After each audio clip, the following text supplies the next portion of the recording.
Today's daf is daf Chavches of Torah, and we're beginning with the last paragraph of Chav Zayin at the bottom. The paragraph begins, Vehinei, and we're discussing the incident where the brothers in Yosef's dream, the brothers are collecting together bundles. And we've explained that in our world we have so much separation and so much multiplicity, and this is because the sparks of holiness, which descend all the way to our world, as they descend lower and lower and become more and more physical and mundane, they also have more and more ego, and therefore every little detail becomes its own whole existence. So now the pasuk says, and we say this in davening, Hashem, so how many are your works, Hashem? You've created them all, you've made them all with wisdom. So this refers to the multiplicity that we have in creation because of Sheviras Hakeilim, because of the breaking of the containers which were meant to hold these spiritual lights. And this is most noticeable in the world of Haasiyah, which is the lowest of the four worlds discussed in Kabbalah and Hasidus. And that's where there's the most separation and division. And that's why it said this statement ends off, Olam Habriyah, you have made them all, because in the world of Haasiyah, of making, of Haasiyah, of action, that's where there's the most division. Now, it says we started off with Rabbi Moshaich Hashem that there's so much multiplicity, and then continue with Olam Habriyah.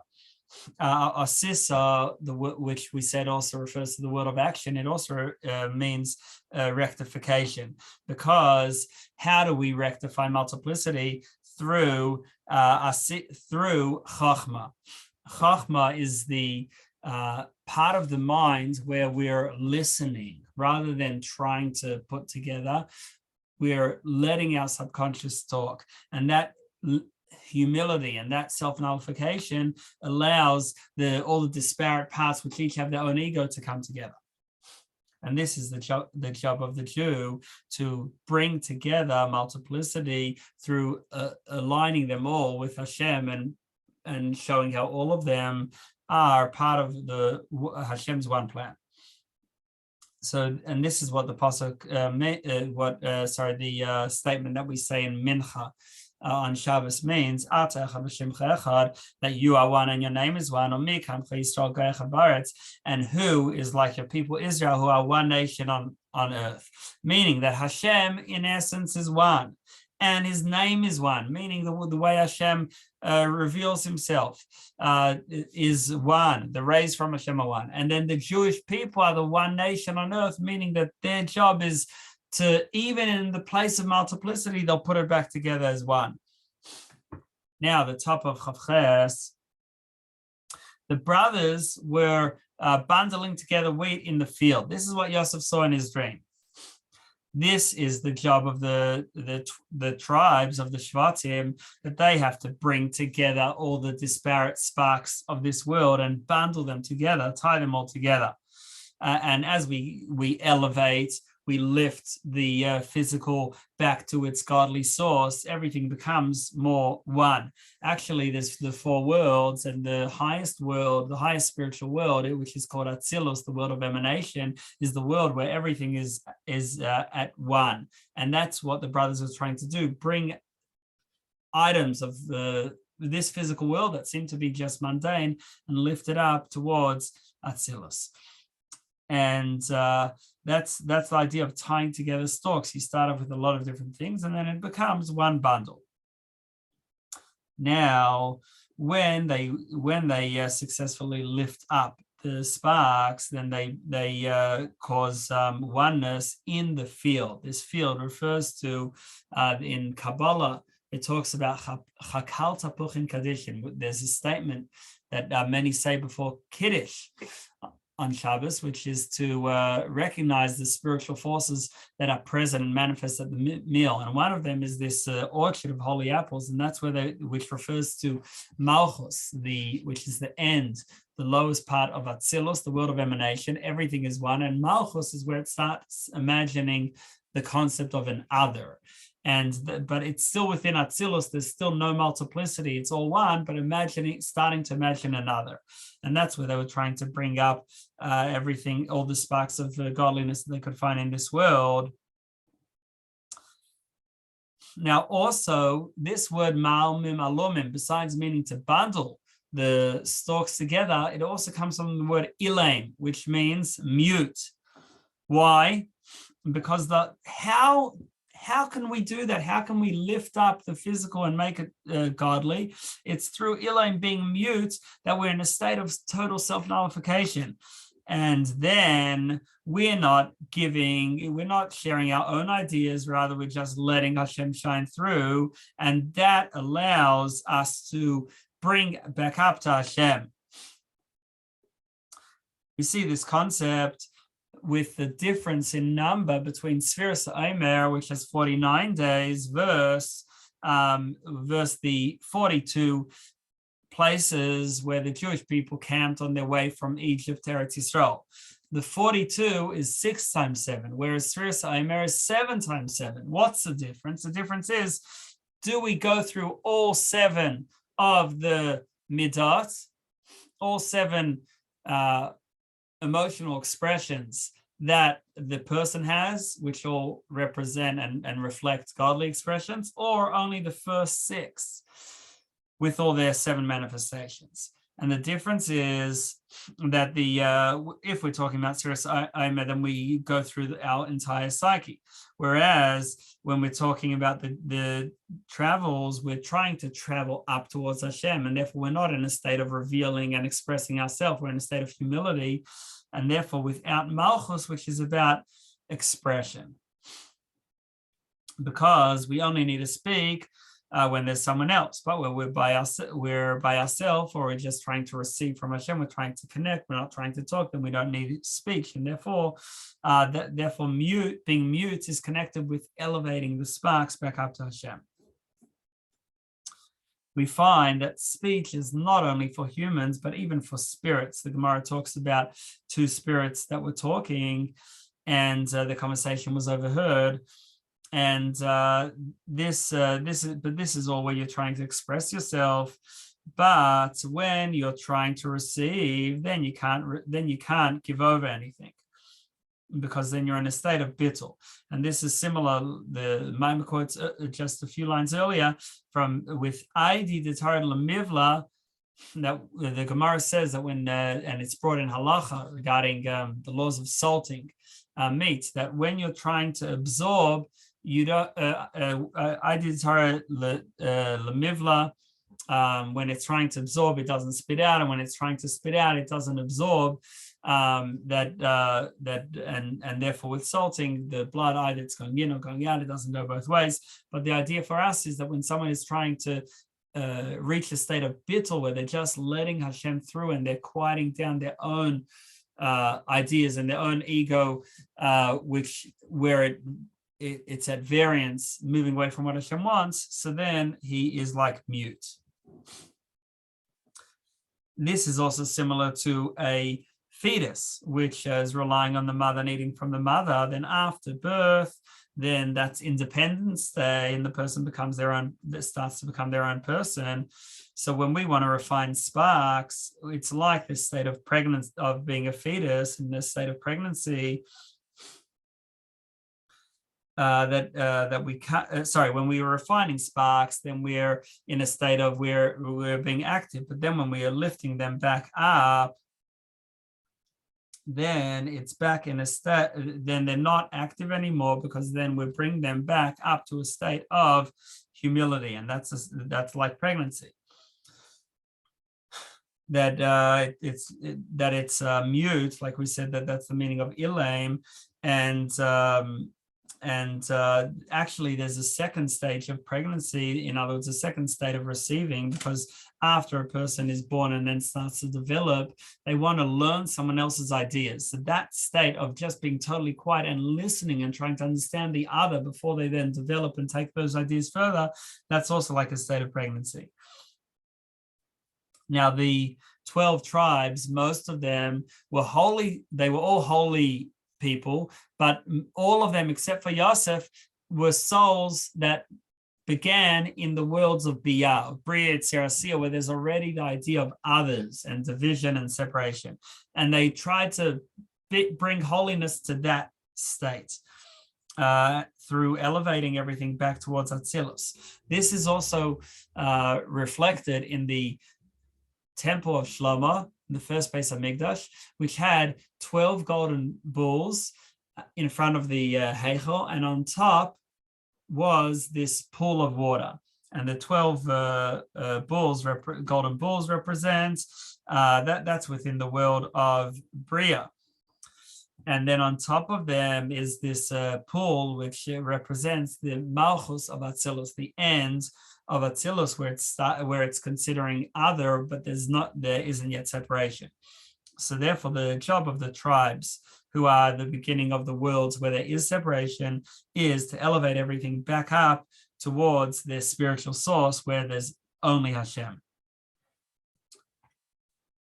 However, despite their best efforts, although the tribes are trying to lift everything back up to Hashem with humility and self-nullification, but they still need a gift of a high level of bittul, which comes from Hashem. And without that, all their efforts to become one with Hashem are not fully fruitful. They still remain separate, although trying to come close and wanting to be included and subsumed in Hashem. It's only when Hashem gives that gift that then they actually fully become one with Hashem. And that is the second refinement, which happens when Hashem decides on that and lets the light and energy of Atzilus, the world of closeness to Hashem, and which is just pure godly emanation, wash over them. And so this is like a person who might eat and drink in order to have energy, and then he uses that energy to daven, to pray, and he prays with passion using the energy of the food that he ate. And that food has within it sparks of the world of Tohu, of that state of chaos where there was this intense godliness, like we spoke yesterday, and then the containers were too weak for them, and that broke and fell down into the physical or worlds and in general into Biyah. But even though we're using that effort to daven, it's still not fully one with Hashem.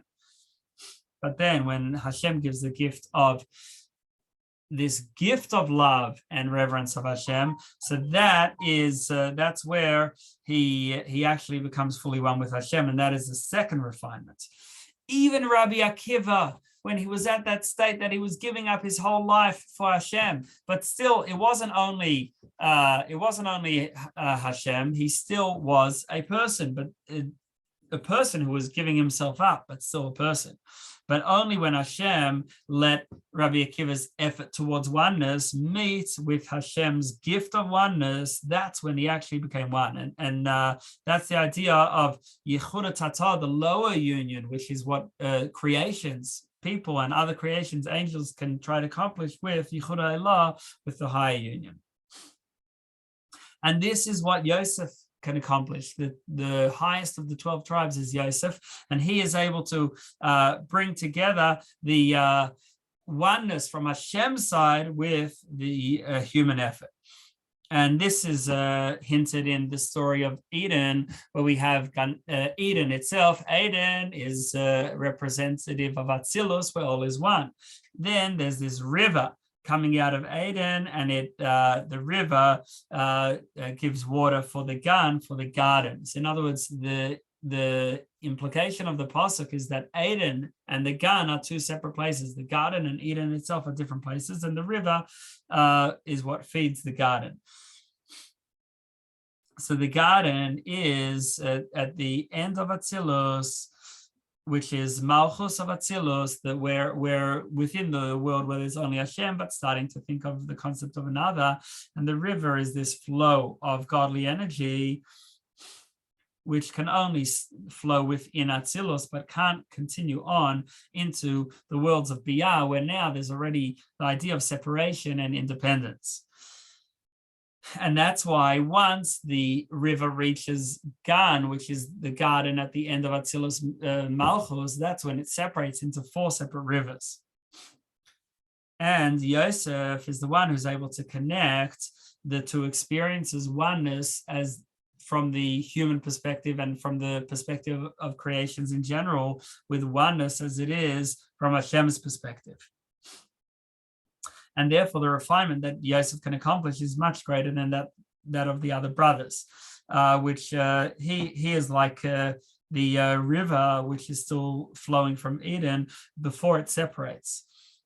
And this is what we mean when Yosef dreamed of the brothers that they were bundling their wheat, which is doing their best at bringing together the sparks of godliness that they found within the created worlds and elevating them back up to Hashem. But then Yosef refines it at a higher level. Now, Yosef was also bundling with them, because since he also came down into a body, he also had that experience of having to refine the physical world. But then after they did their best, then they weren't able to go on to the second level, and therefore they surrounded Yosef's bundle and bowed to him, to his bundle, meaning that they're having the ultimate bittul, and then Yosef will come and achieve the next level, bring over them the bittul, that nullification and oneness from Hashem's perspective. Now, what's the concept? To further explain the concept of them bowing to Yosef's bundle, this is the paragraph at the bottom of the first side of 28 of Chavches. And also to explain the second dream where the sun, moon, and stars bow to Yosef. So now we've got a problem, because the sun and the moon is the parents. How could Yaakov be bowing to Yosef? Yes, the brothers were at a lower spiritual state than Yosef, but Yaakov wasn't.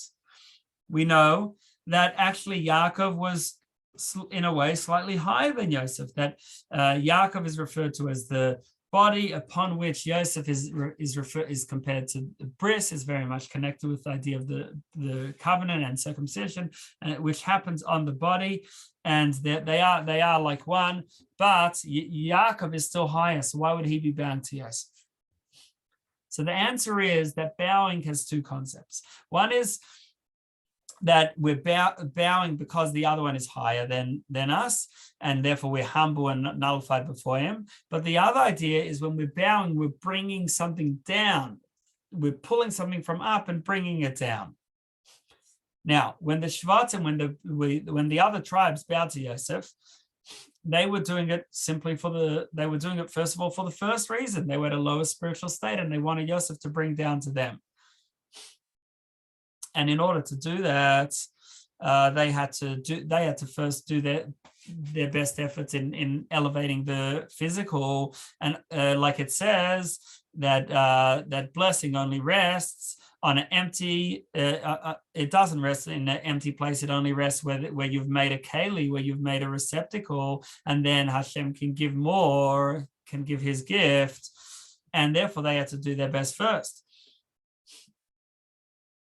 We can also give another example of this, that in a relationship with a couple, that when a wife does an act of service or gifts the husband, then that arouses the husband. And so this is the idea also that the brothers' efforts aroused Yosef, and now there is also a second level, besides the fact that they're simply at a low level and they're bowing to Yosef, but they're also bringing something from beyond, that they're actually helping to elicit that godly gift which Yosef is giving, but it's actually elicited from the efforts of the other tribes. Now, this also explains why the brothers hated Yosef. And the reason is because they felt that they were also able to elicit from the highest spiritual world, from Atzilus, and therefore felt that they were not in need of Yosef. They were at the same basic level as him.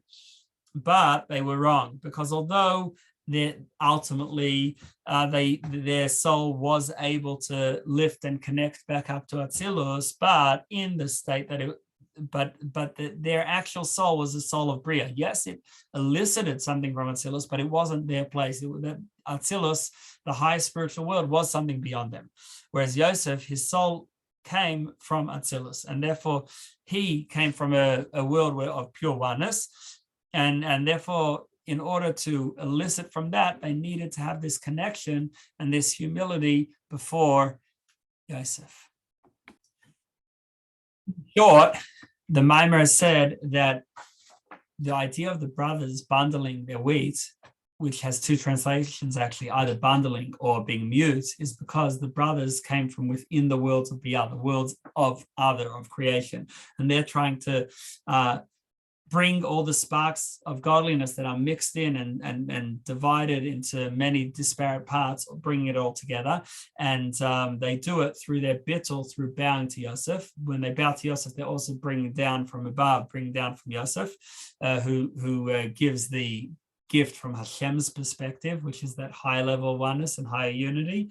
Yaakov was also at the level of Yosef, but when he bowed, it was mostly for the second reason, whereas the tribes bowed for both reasons, both because they were lower and also to bring down from above. This also mirrors the story of in the beginning of creation, where we've got the river coming out of Eden and then separating, with the garden being the end of Atzilus, the end of the world of closeness, and then separating is in Biyah. Now we're going to go on to the next Mimer. The Mimer explains the idea of dreams. Shir Hamalos, and this is the beginning of benching of the grace after meals on days where we don't say Tachnun like on Shabbos. Shir Hamalos, Peshuv, etc. That there will be a song of ascent that the Jewish people will say as returnees from coming back to Zion. They'll say, we were like dreamers. In exile, we were like dreamers. That's how we're going to explain it. A simple interpretation is, Hayinu kacholmim, we're like dreamers. We can't imagine getting back. But let's see, what does a dream mean? So the idea of a dream is where you can have two things that both independently make sense, but you can put them together so they don't make sense. The example that Alter Rebbe gives is funny because now we actually have it. A ship makes sense. Flying could happen, right? Birds fly. But to have a spaceship, that doesn't make sense. But in a dream, you can have it.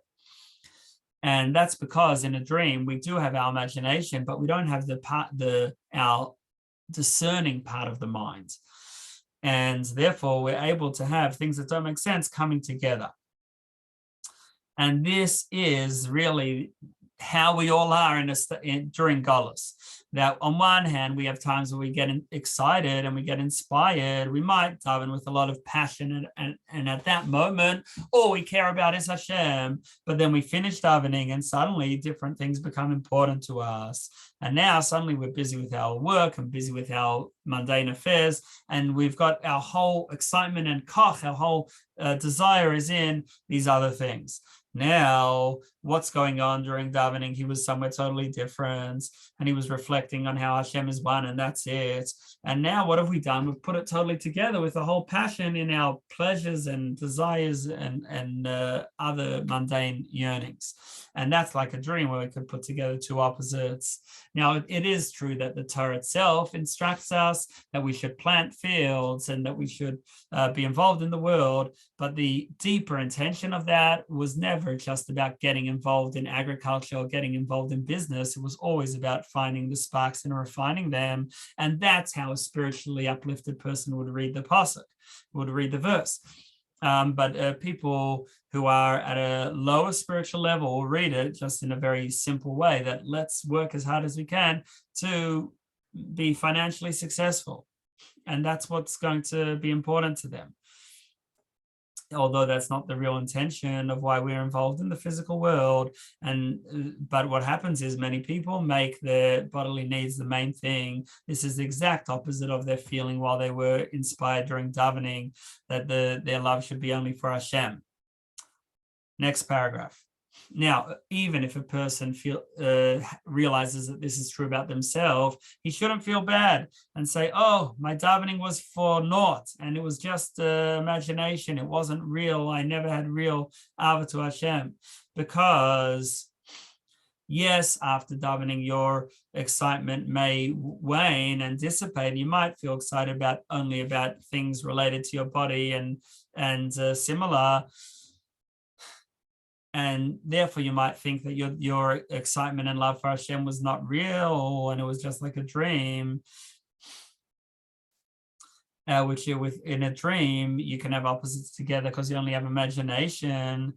But the concept of a dream has a very high spiritual source. We'll understand this through quoting a pasuk, which we say at the end of Aleinu, that Bayom Hahu Yeh Hashem Echad Shmei Echad. The pasuk says that on that day when Mashiach comes, then Hashem will be one and his name will be one. So the Gemara asks, what do you mean? Now Hashem is not one and his name is not one?